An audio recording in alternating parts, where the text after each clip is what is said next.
You are listening to another episode of the Business of Aesthetics podcast series, brought to you by our gold sponsors, MRP, Laser Uptech, and Equa Marketing. We also want to thank our silver sponsors, Eilis Works and Pronox. If you would like to network and share your experience with our podcast guests and other aesthetic industry professionals, join our Facebook or LinkedIn communities by searching for Business of Aesthetics. Today we're going to be speaking with one of the finest experts in aesthetics. Get ready for an extraordinary opportunity. You're invited to join our exclusive monthly webinar, brought to you by the Aesthetic Institute and the Business of Aesthetics community. Don't let this chance slip through your fingers. Secure your spot now for a game-changing experience. Explore the details on our homepage at www.businessaesthetics.org and get set to transform your strategies. All right. Welcome to the Business of Aesthetics podcast. Super exciting guest today. Who do we have with us? Why don't you go ahead and introduce yourself for everybody who has not met you? Yes, thank you, Lauren. I'm Prem Tripathi. I am a facial plastic surgeon right outside the San Francisco Bay Area.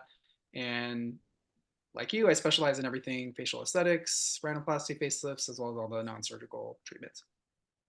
Awesome. We're so excited to hear about your journey. You know, our listeners are surgeons, med spa owners, people looking to get into the industry, also dermatologists, plastic surgeons.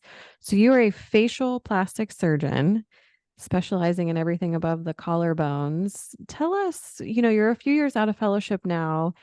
Tell us the route you took right out of fellowship. Give us kind of the nitty gritty of your path. And I know that you're getting ready to open your own doors here shortly. Yes, I'm super excited. So coming right out of fellowship, we were in the sort of heart of COVID. So 2020 summer, I was done with all my training, and kind of hoping to celebrate that summer, but I couldn't go anywhere.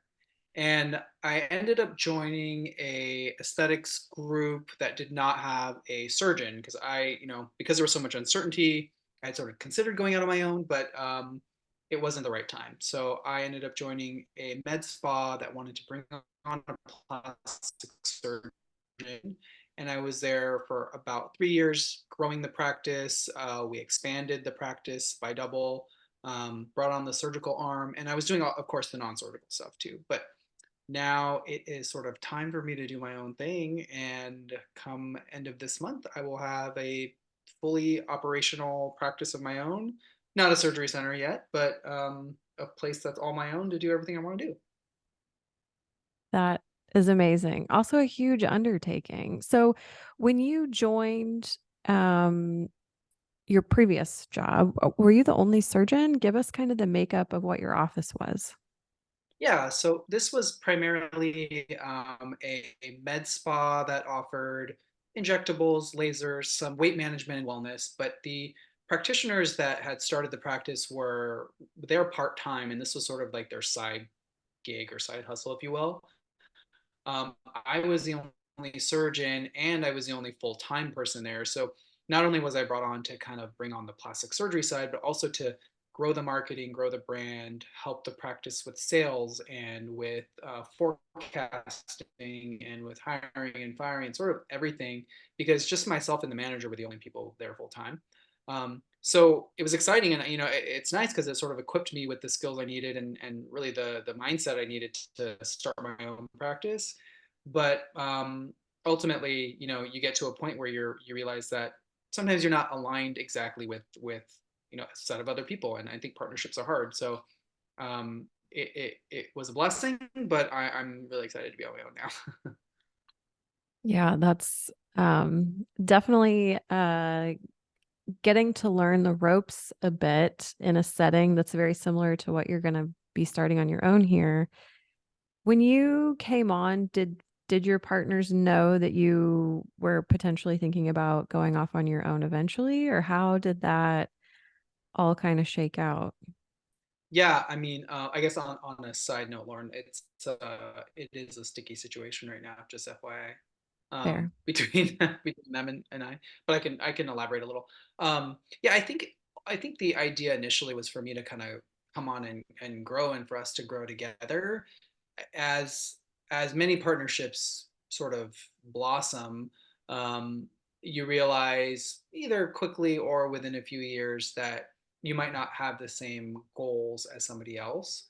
And so I think they're, from a hungry surgeon that's just starting out to somebody who's doing this as a side hustle, there can be a little disconnect there. So I think there was always maybe the thought in both of our minds in the back of our head, but it didn't really come to fruition until, a few years later. So what is your new practice called?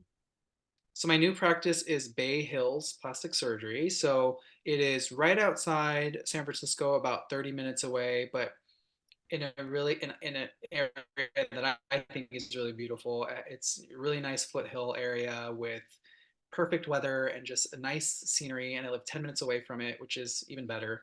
Um, and I think it really typifies just the area and the beauty of the Bay Area, because it's a really nice place to practice and a nice place to get treatment.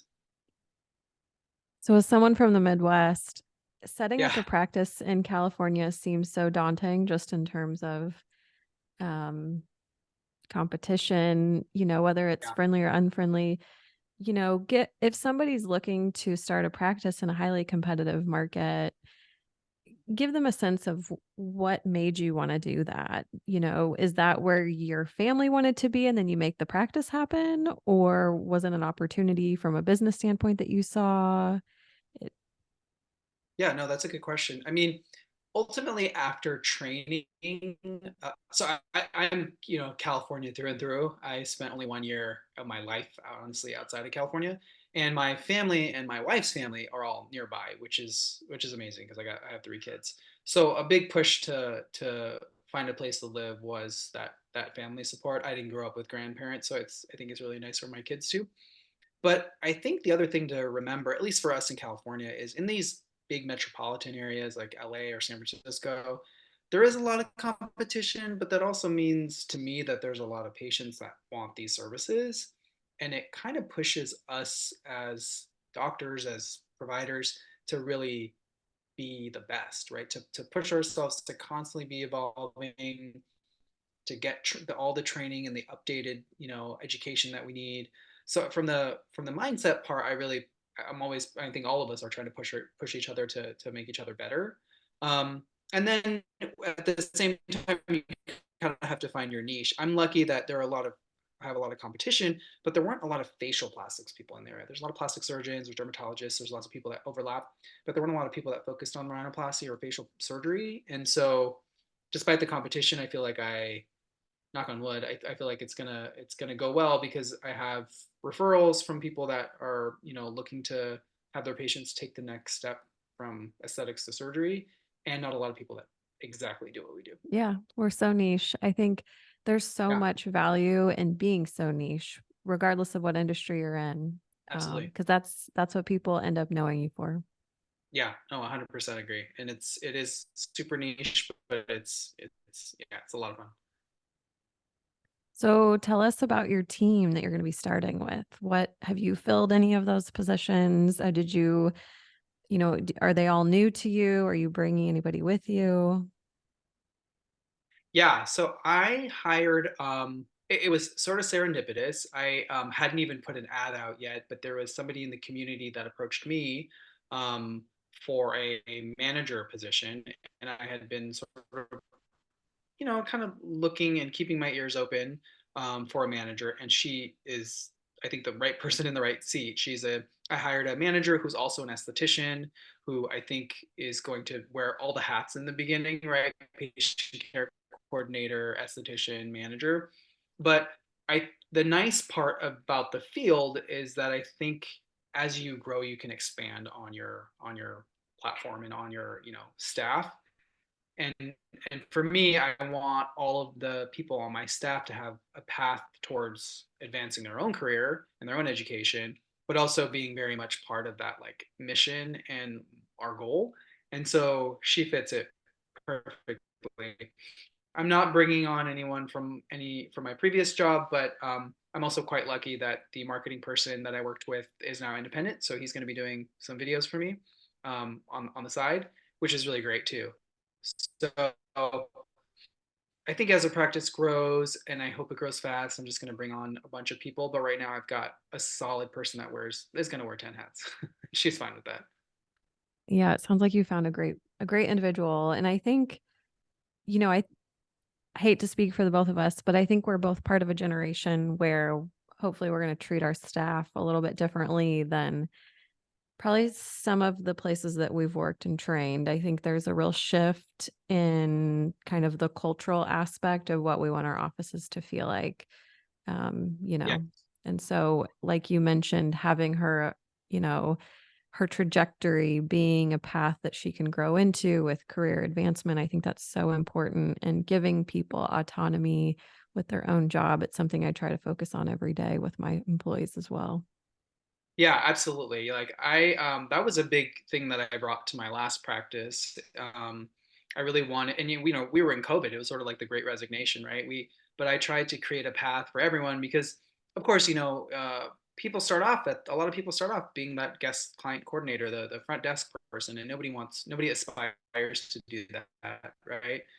So I tried to create paths for everyone. And even with my new hire, her name is Kimberly. She's amazing. And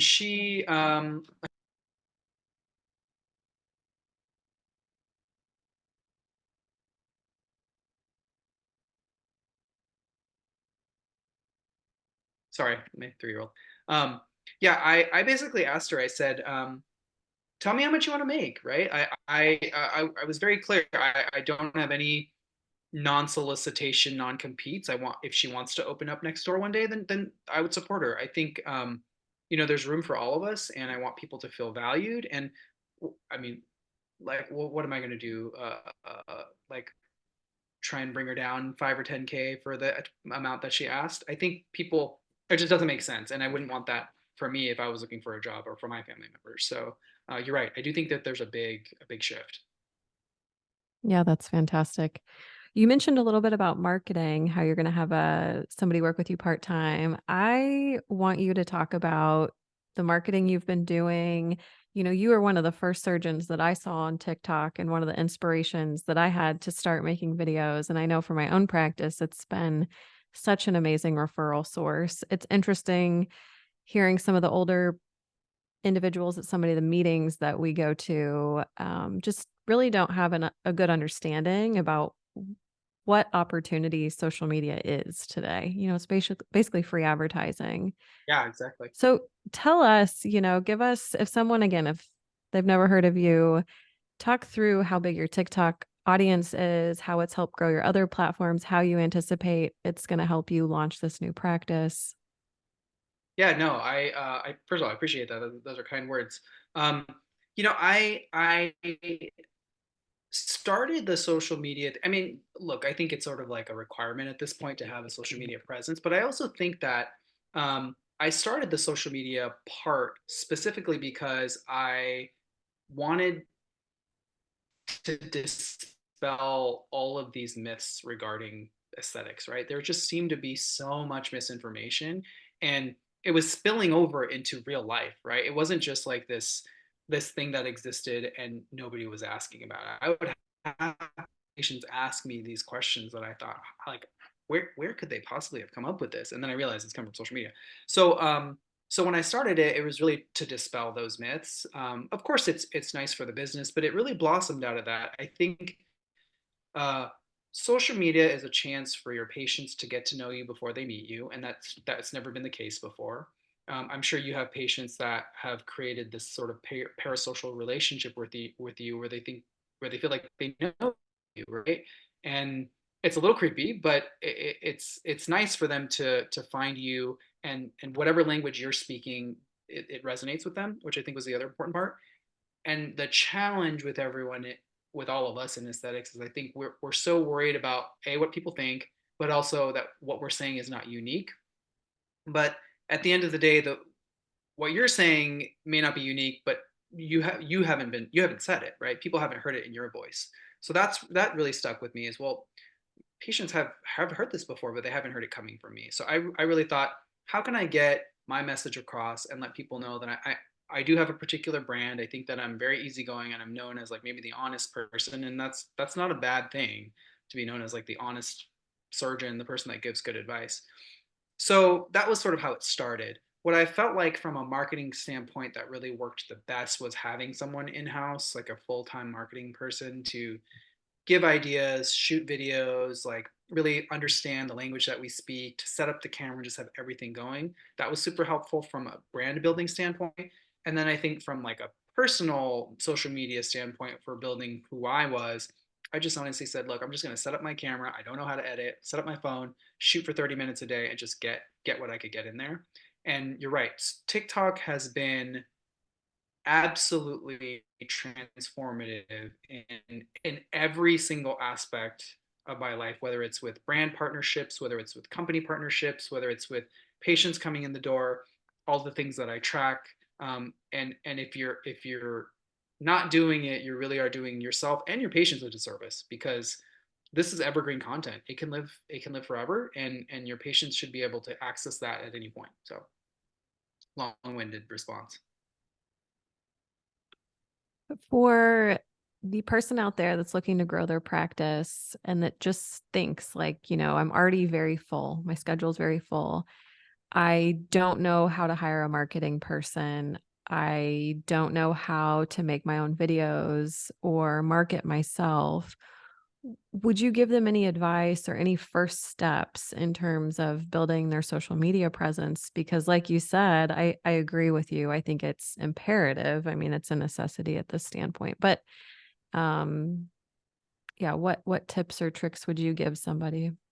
Yeah, I would say the first and most important thing, and it sounds very cliche and lame, is the mindset part. Like we all have to get over the fact that we are not good at social media or we're not skilled enough. If you can do an injectable or a rhinoplasty or whatever, it's clearly requires a lot more skill than putting your phone in front of your face and shooting.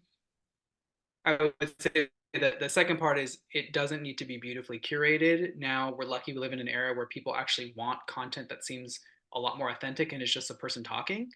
And then the last part is the time commitment. I have this conversation a lot with people. Is if you spent 2 grand a month on ads, you have to work to make that money to then spend it. So you can choose however you want time, right? Time is relative, right? What's considered expensive is might be monetary or time, but if I can generate the same amount that you would with ads by shooting for 20 minutes a day, that might be more worth it to me, but it might be more worth it to you to spend the money. So we just make time and prioritize the things that are important to us. So I think that is a huge, huge hurdle. And the other part is it's better to be done than perfect, right? I think have the content out there. No one's going to notice the little flyaway hairs that you have or that your teeth are yellow or whatever the case is, right? It's better to just have it and have it be done, because at the end of the day, we're aesthetic professionals. We're not videographers, and I don't think anybody expects us to have beautiful videos per se. We just get it done, get your point across, and then move on. I think those are such great points. I think, we're all our own worst critics when it comes to like the way we look or the words we fumbled. But I think volume is king because at the end of the day, the consumer is going to spend 7 seconds on the thing. And so you shouldn't make it perfect because it's not going to be on TV as the Super Bowl commercial. Yeah. Yeah, totally agree. And I think you do a really good job with your videos because they feel very, like, I feel like it's a glimpse into your everyday, which I think is something that you have really done well. Um, and most people don't know, right? I think people don't see the struggle of starting a practice. Like you really like you showed everything. Yeah, everyone got a glimpse into the good, the bad, and the ugly. Like I've seen you cry on camera, right? So I mean, it's that level of authenticity I think is important for your patients, because now you're just more relatable to them, and I think people don't have that relatability with their surgeon per se. So and again, I think what you said is amazing, but some of the stuff is not unique, but it doesn't matter because you're saying it, not another person. So yeah. What are some of the big challenges you anticipate, these first few months after you guys open your new practice, Bay Hills? Yeah, I think honestly, I think the biggest challenge will be how do you get new patients in the door without just like spending money on ads, right? I think that's like just like a practical way to think about it. And I think we all in aesthetics go through ups and downs, right? January tends to be a slower month because everyone spent all their money on presents. So I think the seasonality will shift things, but I think that you're obviously that phrase that your network is your net worth, right? The more contacts I can make and the more people you can meet can be really beneficial in times where you aren't necessarily going to want to depend on ads or social media. The other part is just consistency. I think we all have the right tools and the right ideas of where we want the practice to go, but it's like being consistent, not getting complacent, planning 3 months ahead, planning, your quarter or your year ahead. Because when things are good, it's great, but you don't necessarily disaster plan when things are going really well. So it's terrifying to start out at this point, right, on my own, but it's also really exciting. I think I just have to keep that momentum and that excitement. All of us have to do that when we're starting something new. For sure. And I think if you look back on all the career achievements you've had, anything really that's worth attaining, it's scary and it's big and it's hard. I mean, even becoming a parent, it's very difficult, but it's also probably the most rewarding thing. Oh, 100%. Yes. I, I agree. What are some marketing mistakes that you've either made or you've had friends make or things that you are not going to do again? Yeah. I think from a strictly like practical standpoint, what I've learned is that your clients really want to know you, but they also need to see certain treatments and certain things that you offer multiple times as opposed to you showing multiple different treatments once, right? So before, I think it was fairly typical to have an Instagram post, to have an email marketing post, to have an ad, all say different things. But to have them all say a similar thing in different platforms to me makes more sense. So what I like to do is have themes for the marketing for a week or two, right? For example, if it's lips, we'll do a post on lips, we'll send email marketing related to lips, we'll have an ad related to it, we'll have a landing page related to it. That way it makes more sense. Your patients have the most exposure to that one topic, whatever it is.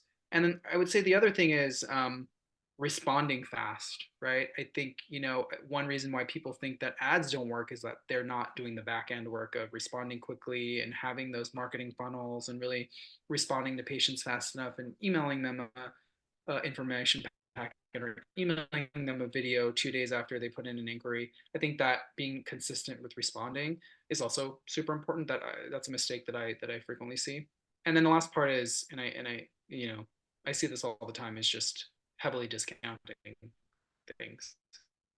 I think as doctors, as providers, we want patients to come in the door, but we also don't want to devalue the service that we offer because at the end of the day, these are medical procedures. So I hate to see like super discounted things that basically put the position back into the patient's hand to choose exactly what they receive. And obviously it's an open discussion, but you would never tell your doctor that you want a 200 milligram antibiotic and not a 500 milligram antibiotic, right? It's sort of our job to give you the best advice. And if you're honest, then your patient should trust you. So I think heavily discounting sometimes can just throw off that trust that you're supposed to be instilling in your patient. 1,000%. I'm so against discounts, like on every level. Yeah, I think it devalues our, you know, abilities as a provider. I think it gets people into that mentality that we're a bargain barn. right. I tell my staff, like, we are the Chanel or the Louis Vuitton. Chanel never runs discounts, right? Because it's not on brand for them. And so Totally. at the end of the day, every business decision you make has to come back to, is this on brand? Is this in alignment with our mission, our values, and our goals for our patients? Yeah, 100%. And I think, look, it's great to reward your patients. It's great to add bonuses, and we have we have the events here and there. But yeah, you're absolutely right. I think there's a certain client. You can choose that if you want to be low ticket, high volume, or vice versa. That's really a choice of your business, and I don't think it's not wrong to choose either way. But I think as surgeons, we offer a very specialty service that, especially for surgery, you start discounting surgery, and it's a very slippery slope. We're rounding out 2023. What are some of the things that you're excited for in our industry, whether it's technology, drugs, surgical techniques? What are the things that you're consuming right now in terms of education? Yeah, I'm always consuming surgical content, and I think it used to be very domestic, and now it's become international because I think there's some incredible surgeons internationally that are doing some wild things that look unbelievably incredible. So I'm trying to expand my horizons there because, for example, there are some surgeons in Turkey that are just really doing an incredible job that we all need to be learning from. The other part is the technology. I can't, it's so hard to keep up with all these devices that are coming out. And while it's important for us to have all the information, we also need the data and the results and a proper way to vet these devices because of course, a smooth talking salesman is going to walk in our door every day. And so I think it's important to have those relationships, but to focus very much on what our patients are asking for and delivering good results. That's probably, I'm guessing, your mission, but it's definitely mine. It's we serve and earn. Obviously, it's a two-way street, but serving comes first. So I want my patients to have the best reproducible, the nicest results. And I think that unfortunately will come with a lot of time and effort on our part figuring out what technologies to offer. Yeah, I And they think change you so fast. So that is something we have to, you always want to kind of fall in the middle. You don't want to be the first to adopt something, and you certainly don't want to be the last. yeah. But our patients place so much trust in us. Sometimes it's a little daunting to think about, at the end of the day, what are you offering them? Um, to what extent? What kind of results are you promising them? Who are some of the more challenging patients for you to treat? Um, I would say that the first challenge I think comes with expectations, right?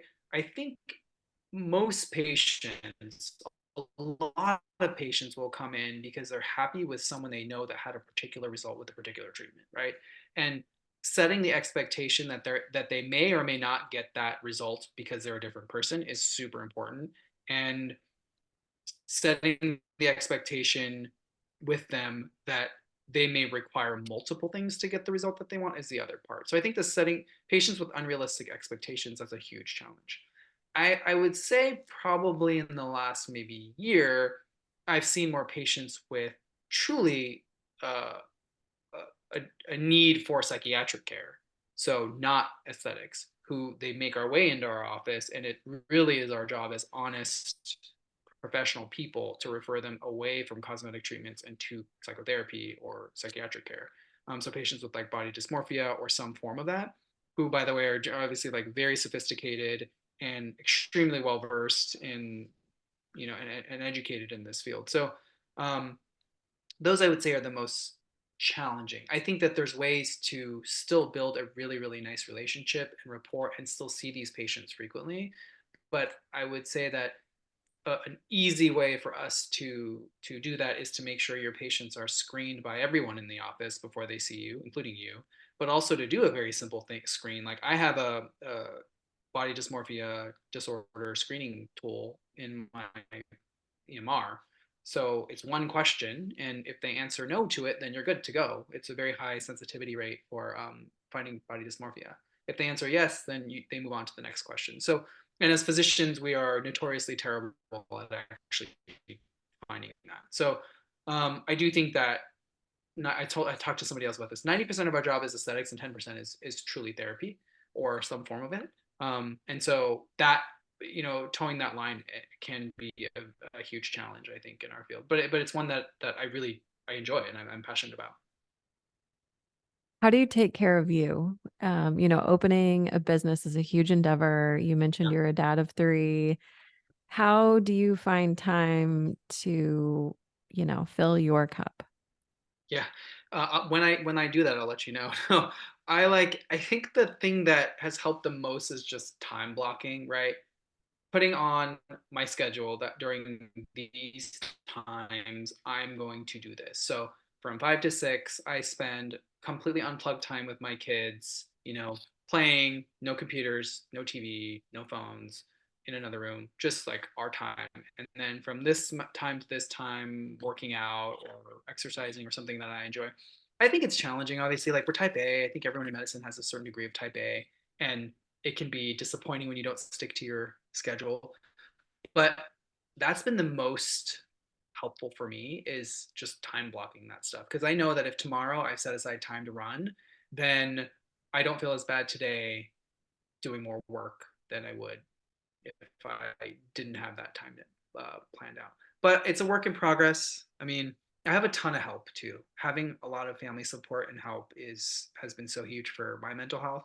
And then the last thing I think is we're lucky in aesthetics and in surgery and this field to have some expendable income. And I really think outsourcing some of the things that we would normally spend time on, like dishes and laundry, I think if you can wrap your head around outsourcing it, it is life changing and it's worth the $20 to $30 that you spend per hour to have someone do it for you.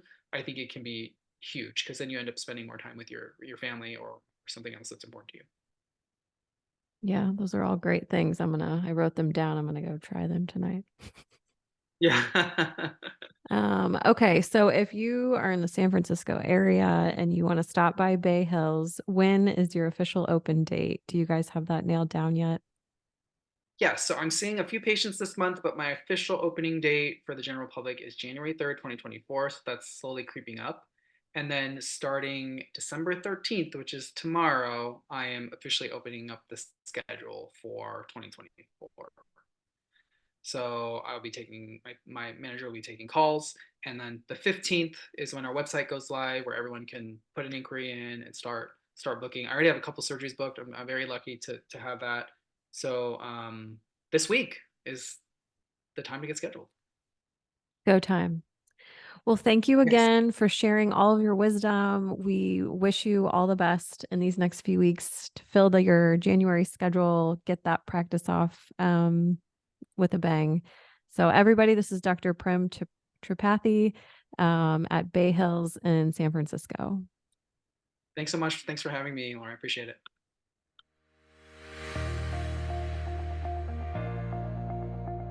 Thank you for joining us this week on the Business of Aesthetics podcast series, brought to you by our gold sponsors, MRP, Laser Uptech, and Equa Marketing, and silver sponsors, Lengia Law, Eilis Works, and Pronox. Would you like to join our growing group of aesthetic industry experts and get featured on the Business of Aesthetics podcast? Or do you know someone who would love to share their strategies for growth in the aesthetics business, providing quality patient care or their clinical expertise? Head on over to www.businessofaesthetics.org/podcast-show and apply to be featured as a guest on the show. Remember to subscribe to this podcast on iTunes, Google Play, Amazon Music, or wherever you listen. If you would like to engage with today's or any of our past speakers, join our Facebook group or LinkedIn group by searching for Business of Aesthetics. Thank you and have a great day.